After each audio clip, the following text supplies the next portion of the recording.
Sahabat Oase Rohani Katolik yang terkasih, salam damai. Apa kabar saudara pada hari ini? Saya berharap semoga semua dalam keadaan sehat dan senantiasa dalam cinta dan perlindungan Tuhan. Sahabat Oase Rohani Katolik yang terkasih, hari ini kita merayakan Hari Raya Tritunggal Maha Kudus. Dan kita sungguh bersuka cita karena telah hadir di studio bersama kita Romo Eustasius Puspo Yuwono MSc yang biasa akrab kita kenal dan kita sapa dengan Romo Puspo. Mari sahabat yang terkasih kita bersama menyapa Romo. Romo, salam damai. Apa kabarnya hari ini? Bu Lucy, baik-baik. Semoga Bu Lucy sehat-sehat, juga para pemirsa selalu dalam lindungan Tuhan. Amin. Terima kasih ya Romo berkenan sama-sama hadir menyalurkan cinta dan berkat Tuhan untuk kita semua. Sahabat Oase Rohani Katolik yang terkasih, sebelum kita memulai permenungan pada hari ini, mari satukan hati membuka dengan doa yang akan dibawakan oleh Romo Puspo. Silakan Romo. Mari kita mengawali permenungan kita dengan tanda kemenangan Kristus dalam Bapa dan Putra dan Roh Kudus. Amin. Tuhan Bapa yang Maha Pengasih dan Penyayang, dalam kasih-Mu kepada umat manusia, Engkau berkenan mewahyukan diri-Mu lewat Yesus Kristus Putra-Mu, juga lewat Roh Kudus yang senantiasa menyertai kami. Semoga iman kami akan Tritunggal Maha Kudus senantiasa bergema dan membuat kami semakin yakin bahwa Engkau sungguh-sungguh menyertai kami, melindungi kami, dan Engkau menginginkan kami untuk bersatu dalam kesatuan Tritunggal Kudus juga.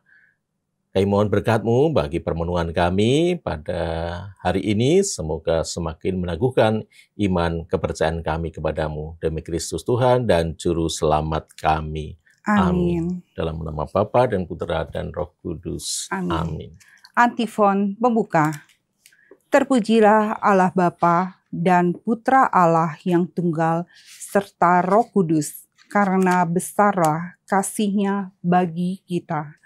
Sahabat Oase Rohani Katolik yang terkasih, bacaan liturgi pada hari ini, bacaan pertama dari Kitab Amsal, bacaan kedua dari Surat Rasul Paulus kepada jemaat di Roma, dan bacaan Injil Yesus Kristus hari ini menurut Santo Yohanes.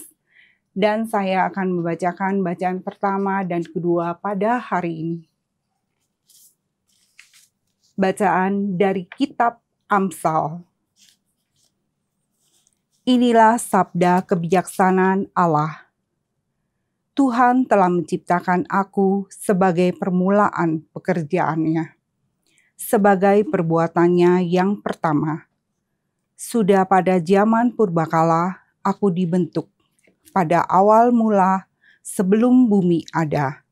Sebelum samudra raya ada, aku telah lahir. Yakni sebelum ada sumber-sumber yang syarat dengan air. Sebelum gunung-gunung tertanam, aku telah ada. Dan lebih dahulu daripada bukit-bukit, aku telah lahir. Sebelum Tuhan membuat bumi dengan padang-padangnya, atau debu datarannya yang pertama, ketika Ia mempersiapkan langit, aku ada di sana. Ketika Ia menggaris kaki langit pada permulaan air samudera raya, ketika Ia menetapkan awan-awan di atas, dan mata air samudera raya meluap dengan deras, aku ada di sana. Ketika Ia menentukan batas kepada laut, supaya air jangan melanggar titahnya, dan ketika Ia menetapkan dasar-dasar bumi, aku ada sertanya sebagai anak kesayangannya. Setiap hari aku menjadi kesenangannya, dan aku senantiasa bermain-main di hadapannya. Aku bermain-main di atas muka buminya, dan anak-anak manusia menjadi kesayanganku. Demikianlah sabda Tuhan. Syukur kepada Allah. Mazmur tanggapan. Ya Tuhan, Allah kami, betapa megah nama-Mu di seluruh bumi. Ya Tuhan Allah kami, betapa megah nama-Mu di seluruh bumi. Jika aku melihat langit-Mu, buatan jari-Mu, bulan dan bintang-bintang yang Kau pasang, apakah manusia sehingga Engkau mengingatnya? Apakah anak manusia sehingga Engkau mengindahkannya? Ya Tuhan, Allah kami, betapa megah nama-Mu di seluruh muka bumi. Kau ciptakan dia hampir setara dengan Allah. Kau mahkotai dengan kemuliaan dan semarak. Kau beri dia kuasa atas buatan tangan-Mu. Segala-galanya telah Kau dudukan di bawah kakinya. Ya Tuhan Allah kami, betapa megahnya nama-Mu di seluruh bumi. Domba, sapi, dan ternak semuanya, hewan di padang dan marga satwa, burung di udara dan ikan di laut, dan semua yang melintasi arus lautan. Ya Tuhan Allah kami, betapa megah nama-Mu di seluruh bumi. Bacaan kedua, bacaan dari surat Rasul Paulus kepada jemaat di Roma. Saudara-saudara, kita yang dibenarkan karena iman, kita hidup dalam damai sejahtera dengan Allah oleh karena Tuhan kita Yesus Kristus. Oleh Dia kita beroleh jalan masuk karena iman akan kasih karunia Allah. Di dalam kasih karunia ini kita berdiri dan kita bermegah dalam pengharapan akan menerima kemuliaan Allah. Bukan hanya itu saja, kita malah bermegah juga dalam kesengsaraan kita. Kita tahu bahwa kesengsaraan itu menimbulkan ketekunan. Ketekunan menimbulkan tahan uji, dan tahan uji menimbulkan pengharapan. Dan pengharapan tidak mengecewakan, karena kasih Allah telah dicurahkan ke dalam hati kita oleh Roh Kudus yang telah dikaruniakan kepada kita. Demikianlah sabda Tuhan. Syukur kepada Allah. Sahabat Oase Rohani Katolik yang terkasih, sekarang marilah kita mendengarkan bacaan Injil. Tuhan sertamu. Dan sertamu juga. Inilah Injil suci menurut Yohanes. Dimuliakanlah Tuhan. Dalam amanat perpisahannya, Yesus berkata kepada murid-muridnya, "Masih banyak hal yang harus aku katakan kepadamu, tetapi sekarang kamu belum dapat menanggungnya. Tetapi apabila Dia datang, yaitu Roh kebenaran, Ia akan memimpin kamu ke dalam seluruh kebenaran. Sebab Ia tidak akan berbicara dari dirinya sendiri, tetapi segala sesuatu yang didengarnya, itulah yang akan dikatakannya, dan Ia akan memberitakan kepadamu hal-hal yang akan datang. Ia akan memuliakan aku, sebab Ia akan memberitakan kepadamu apa yang Dia terima dari aku. Segala sesuatu yang Bapa miliki adalah milikku. Sebab itu aku berkata, Ia akan memberitakan kepadamu apa yang Dia terima dari aku." Demikianlah sabda Tuhan. Terpujilah Kristus. Romo Puspo, setelah kita merayakan Pentakosta, hari ini kita merayakan Hari Raya Tritunggal Maha Kudus. Dari bacaan pada hari ini ada hikmat dan sukacita, Pak Romo. Oke, kita mulai dari bacaan pertama, yaitu dari kitab Amsal ya. Jadi dari kitab Amsal kita mendapatkan semacam nubuat bahwa dari awal mula sebelum bumi ada itu kebijaksanaan itu sudah ada, dan itu sering disebut sebagai hikmat. Hikmat itu ada. Nah, apa itu hikmat di sini? Penulis kitab Amsal yang tidak lain adalah kebijaksanaan dari Salomo. Dan penulis memakai gaya bahasa personifikasi, jadi mempersonkan seakan-akan hikmat itu seperti seseorang, figur seseorang. Gitu. Jadi hikmat itu apa? Ya. Kitab Amsal itu berisi pepatah-pepatah singkat yang mewartakan hikmat. Ya. Dan itu hikmat ada yang mengatakan itu penerapan ilmu, keahlian, juga kebijaksanaan, macam-macam. Tetapi kita tahu bahwa hikmat yang sesungguhnya itu berasal dari Allah. Di situ dari bacaan pertama dikatakan bahwa sebelum Allah menciptakan segala sesuatu ada terlebih dahulu hikmat. Hikmat. Dan hikmat itu tidak lain adalah hikmat Allah sendiri.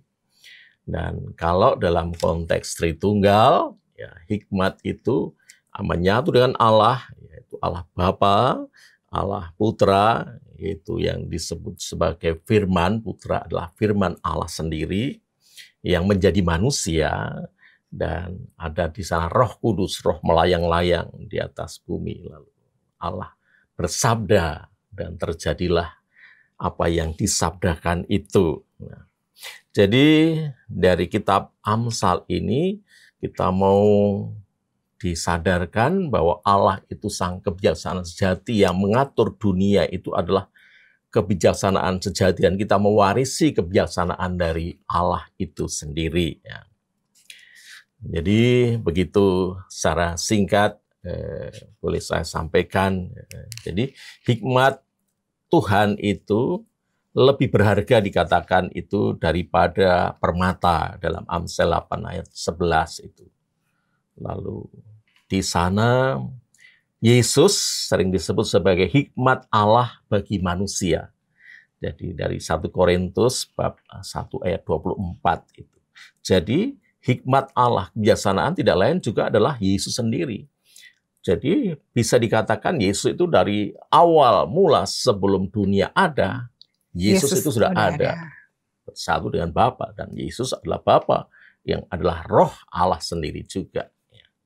Kira-kira begitu. Ini pengantar dari bacaan pertama untuk merenungkan misteri Allah Tritunggal yang kita selami pada hari ini. Tentu juga kita didukung oleh bacaan kedua, ya. Bisa langsung saja dari surat Rasul Paulus kepada jemaat di Roma, ya. Intinya Rasul Paulus meneguhkan jemaat di Roma yang pada waktu itu mengalami juga penganiayaan. Seperti Paulus juga ditangkap, dipenjara, dianiaya. Dia mengajak umatnya di Roma supaya tidak takut oleh penderitaan. Karena penderitaan itu membuat orang bisa tekun, ya.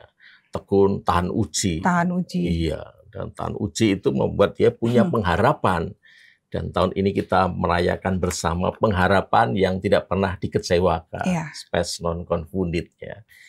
Jadi saya rasa ini juga berkaitan dengan kita sekarang ini, supaya tidak gampang putus asa ketika mengalami tantangan hidup, mengalami cobaan. Dari awal mula gereja itu sudah begitu, ya. Justru tantangan, cobaan, penderitaan itu membuat kita makin teguh, ya, tangguh, ya, tahan uji, dan akhirnya kita tetap memberi pengharapan dalam situasi yang seburuk apapun. Kira-kira itu dulu sih pesan yang boleh kita tangkap dari bacaan pertama maupun bacaan kedua.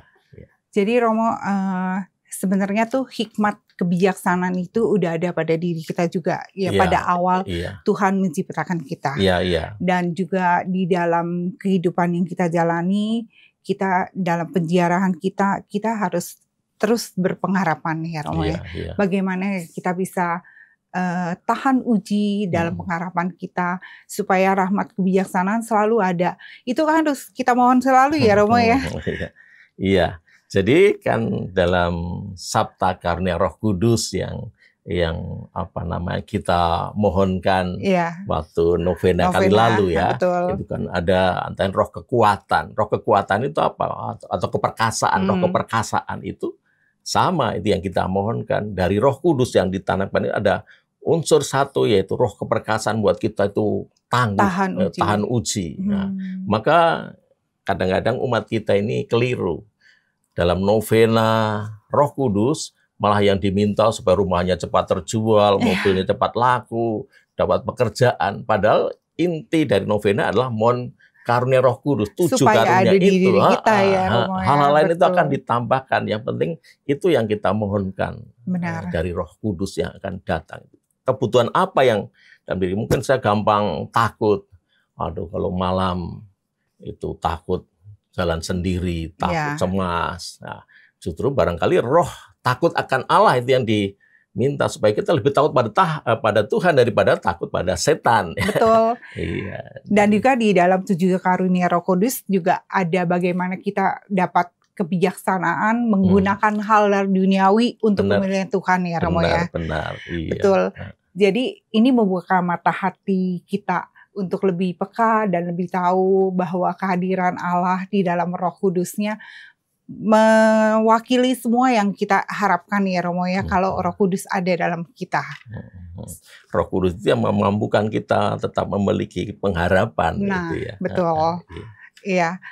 Kalau daripada hari ini kita merayakan Hari Raya Tritunggal Maha Kudus, sebenarnya apa yang mesti kita harapkan selebihnya dari penziarahan kita, Romo? Ya, pertama-tama tentu kita diberi kemampuan untuk mengimani Allah. Allah bukan pertama-tama mengimani Allah Tritunggal, tapi Allah yang Maha Kasih. Dan Allah yang Maha Kasih itu mewahyukan dirinya, memperkenalkan dirinya kepada manusia. Supaya ditangkap oleh manusia, maka Allah datang ke dunia dalam diri Yesus. Ya, memperkenalkan inilah Allah yang bisa dilihat, didengar seutuhnya. Betul. Dan kita bisa mengerti Allah itu lewat Yesus itu. Ya. Jadi kalau kita dekat dengan Yesus, dekat dengan Tuhan, meskipun Yesus sudah naik ke surga, tapi mengaruniakan Roh Kudus. Lalu Roh Kudus itu kita mampu mengenali Yesus itu, ya, secara pribadi sekarang. Dan kalau kita kenal Yesus itu, segala macam konsep-konsep itu bagi kita tidak penting. Betul. Kita bisa melewati apapun permasalahan di dalam hidup ini, ya Romo, ya. Romo, ini menarik sekali, tapi kita akan jeda saat, ya. Sahabat Oase Rohani Katolik yang terkasih, kita akan merenungkan sesaat apa yang sudah disampaikan oleh Romo Puspo. Dan kita akan kembali pada perbincangan rohani di sesi yang kedua.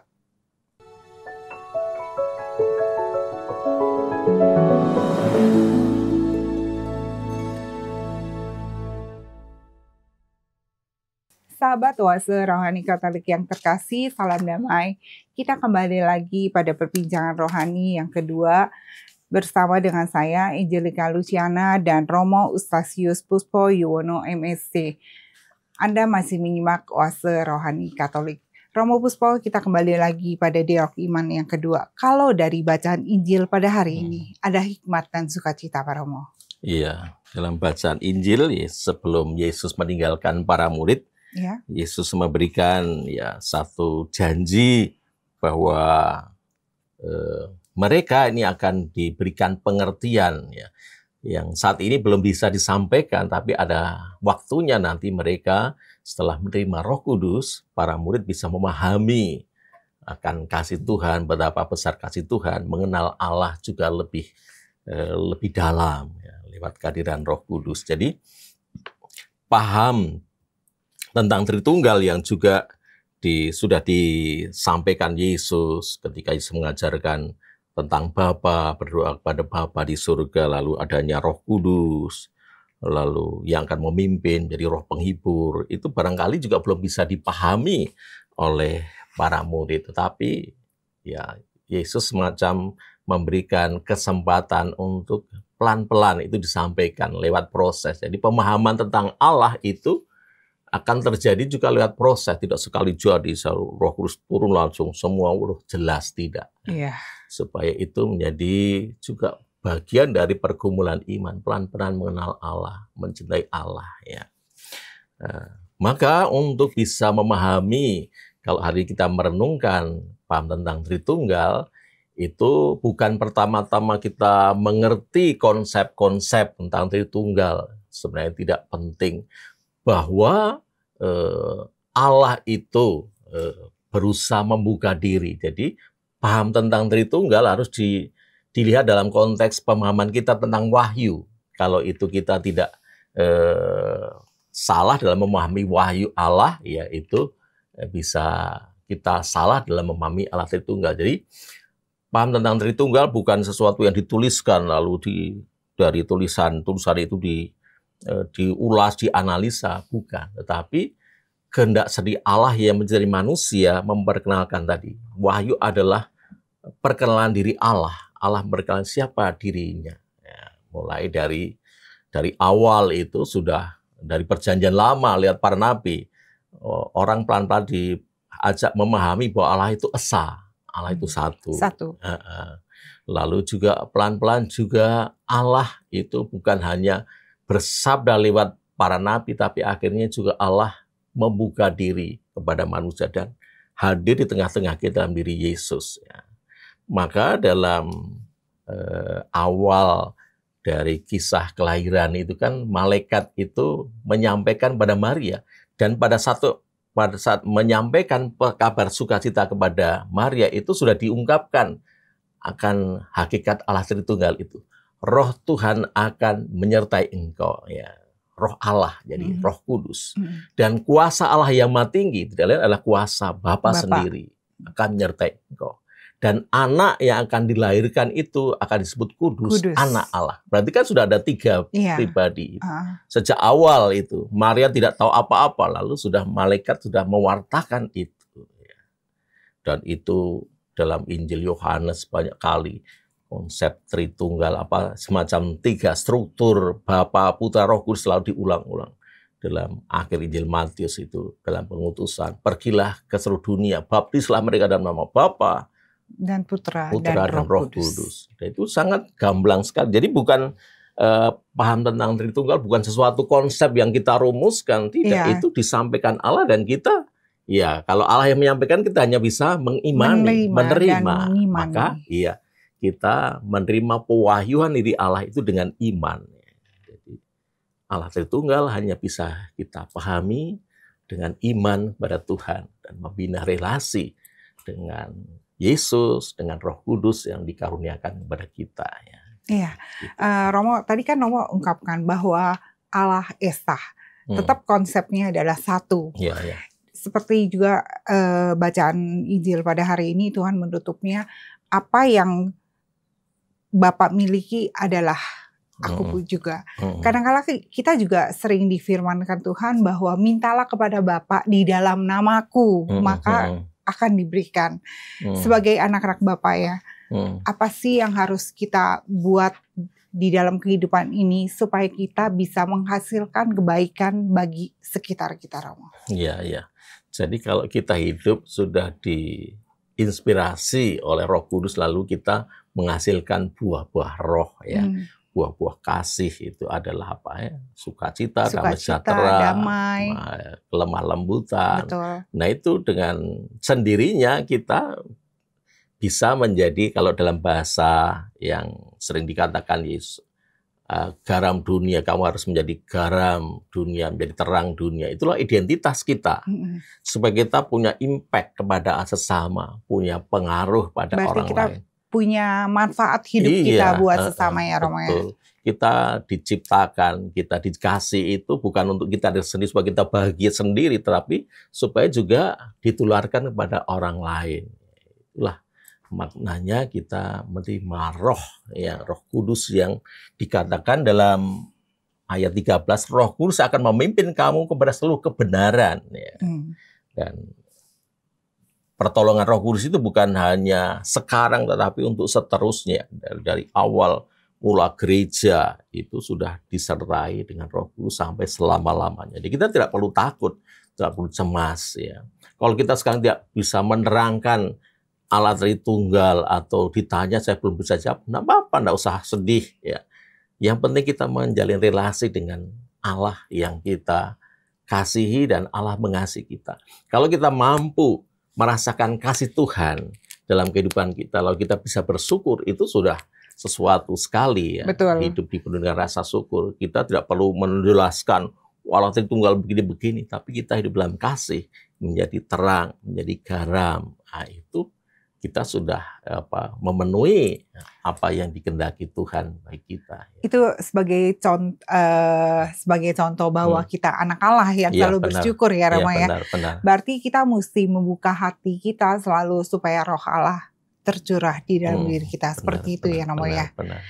Dalam doa-doa maupun dalam kadang-kala ya suka ada orang disuruh, ayo melayani, enggak dah saya nggak sanggup. Nah, padahal di balik itu semua kita akan dicukupkan oleh Roh Kudus ya Romo ya, misalnya mau menjadi lektor atau menjadi prodiakon, ketua lingkungan, kadang-kadang kan suka mengucapkan enggak saya nggak sanggup, belum layak. Padahal Tuhan memilih akan melayakkan dengan Roh Kudusnya. Seperti itu Romo. Iya. Jadi juga kalau setiap kali kita berdoa kan kita buat tanda salib. Sebenarnya itu secara sederhana kita bisa menghayati. Kita memegang dahi, kita menyebut Allah Bapa. Ini dahi kan ada daya cipta ya. Jadi Allah Bapa yang menciptakan dunia ini ya seisinya. Lalu kita menyebut Yesus sebagai Allah Putra. Kita memegang dada, itu simbol hati ya. Jadi Allah yang memiliki hati ya. Jadi Putra itu sebenarnya adalah hati Allah sendiri ya. Hati Allah Bapa sendiri. Betul. Yang sangat mengasihi dunia, bahkan rela hatinya ditembus dengan tombak gitu. Itulah Yesus ya.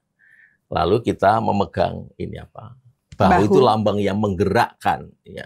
Itulah Roh Kudus yang menggerakkan kita untuk bekerja ya, mengubah dunia ini ya. Dikatakan kita diberi tugas untuk mengolah dunia ini, menghasilkan untuk kita semua. Jadi Bapa Pencipta lalu hadir di tengah-tengah kita dalam diri Yesus yang mencintai kita sampai mati, lalu mewariskan Roh Kudus yang menggerakkan seluruh gereja kita semua untuk kembali kepada kesatuan Allah Tritunggal itu. Jadi dengan membuat tanda salib setiap kali kita menghayati Allah Tritunggal itu ya, tanpa perlu dengan konsep-konsep, tapi kita sebenarnya itu ya. Jadi kita diajak juga menyucikan diri kita dengan menyebut Bapa bersihkanlah pikiranku, Yesus bersihkanlah hatiku, Roh Kudus berkatilah pekerjaan-pekerjaanku. Itu juga doa yang bagus ya dalam paham secara sederhana tentang Allah Tritunggal itu. Benar. Ya. Dan semoga pada hari ini kita yang merayakan Hari Raya Tritunggal Maha Kudus, kita dikuatkan oleh Roh Kudus ya Romo ya. Kita diberi roh kebijaksanaan untuk tahan uji dalam segala apapun proses penjarahan hidup kita, supaya kelak kita menerima apa yang dijanjikan Bapa untuk kita semua. Romo, terima kasih buat kebersamaannya pada hari ini yang Romo wartakan memberikan inspirasi dalam kehidupan iman kita. Sahabat Oase Rohani Katolik yang terkasih, usai sudah kebersamaan kita pada hari ini. Saya Angelika Luciana dan Romo Eustasius Puspo Yuwono MSc mohon pamit dari ruang dengar Anda. Sekarang marilah kita satukan hati menutup dengan doa dan mohon berkat Allah melalui Romo Puspo. Dalam Bapa dan Putra dan Roh Kudus. Amin. Tuhan Bapa yang penuh kasih, kami bersyukur atas kebaikan-Mu yang rela memperkenalkan diri dan kami kenal sebagai Bapa yang pengasih, yang lewat Yesus Kristus rela wafat bagi kami, menebus dosa kami, dan melalui Roh Kudus-Nya senantiasa menuntun gereja-Mu, menuntun kami semua untuk sampai kepadamu. Semoga lewat perayaan ini kami semakin diteguhkan dalam penghayatan iman kami kepada Engkau, Allah Tritunggal, Allah yang sungguh-sungguh mengasihi kami semua. Untuk itu ya Tuhan, kami mohon berkat-Mu, Tuhan serta-Mu dan serta-Mu juga. Semoga kita sekalian senantiasa dibimbing, dilindungi oleh berkat Allah yang Maha Kuasa, Bapa dan Putra dan Roh Kudus. Amin. Semoga kita semua dapat menjadi garam dan terang kasih Tuhan bagi sesama. Terima kasih buat kebersamaannya. Terima kasih Romo Puspo.